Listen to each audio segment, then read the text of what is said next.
то, что таджики в России стали террористами, здесь я обвиняю, я считаю, что главный виновник – это сам Путин Владимир Владимирович. Я не сторонник того, чтобы сказать, что именно он или под его руководством, или его спецслужбы организовали этот теракт. Хотя такая версия есть. Но я не склонен к этому. Но я о другом. Я считаю, что то, что таджики в России стали террористами и направили свое оружие против России, против российских граждан, здесь также вина Путина. В чем заключается вина Путина? Вина Путина заключается в том, что он стал доверять или стал верить Рахмону. Я не боюсь сказать это слово, он стал игрушкой в руках Рахмона в последний момент. Хотя Путин считается очень сильным лидером, сильным человеком, который не то что не становится игрушкой в чьих руках, он играет с другими лидерами. Но в данном случае Рахмон его перехитрил, надо отдать ему должное. Рахмон его переиграл. Когда 7 лет Путин не согласился считать исламскую партию террористом, не стал выдавать таджикских лидеров таджикской диаспоры в России, Иззата Амона, Карамат Шарипова, десятки других Рахмону, он держался, он был наравне, даже выше Рахмона. Но как только после войны с Украиной он побывал в Душанбе, это была его первая поездка, зарубежная поездка после войны. И я не знаю, это была просьба Рахмона, шантаж Рахмона, или он все-таки убедил Путина.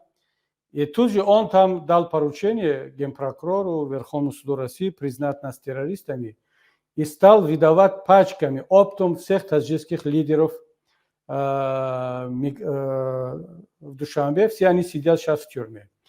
Рахмон с Путиным вместе обезглавили таджикскую диаспору, оставили без авторитетов, без духовных авторитетов, без учителей, без устадов, без адвокатов, без журналистов, без лидеров. И они просто собственными руками толкнули таджикскую молодежь в объятия ИГИЛ. И вот вам результат. Я очень надеюсь, что эти мои слова, вот наш эфир, спецслужбы России, кто отвечает за состояние мигрантов, они будут это услышать, посмотреть, хотя сейчас им не до этого, но они по долгу службы должны слушать, должны посмотреть, должны иметь информацию, анализы. Когда мы об этом говорим, когда я встречался с таджикскими мигрантами от Владивостока до Калининграда в течение 10-15 лет, я говорил о том, что, ребята, соблюдайте законы, соблюдайте обычаи, местную культуру. Ребята, ислам этого от нас требует, Коран об этом говорит, Сунна об этом говорит. Вот в чем был суть моих проповедей, моих лекций, моих разговоров с таджикскими мигрантами.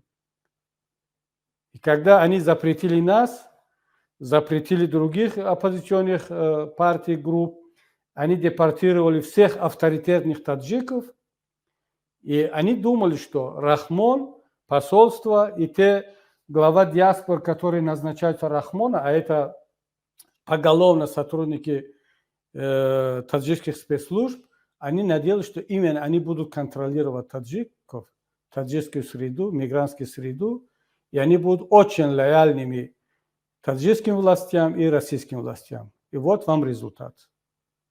Что они через Телеграм, через какие-то социальные сети могут завербовать любого таджика-мигранта, который не имеет никаких ценностных, духовных, религиозных ориентиров. А мы это давали им в свое время.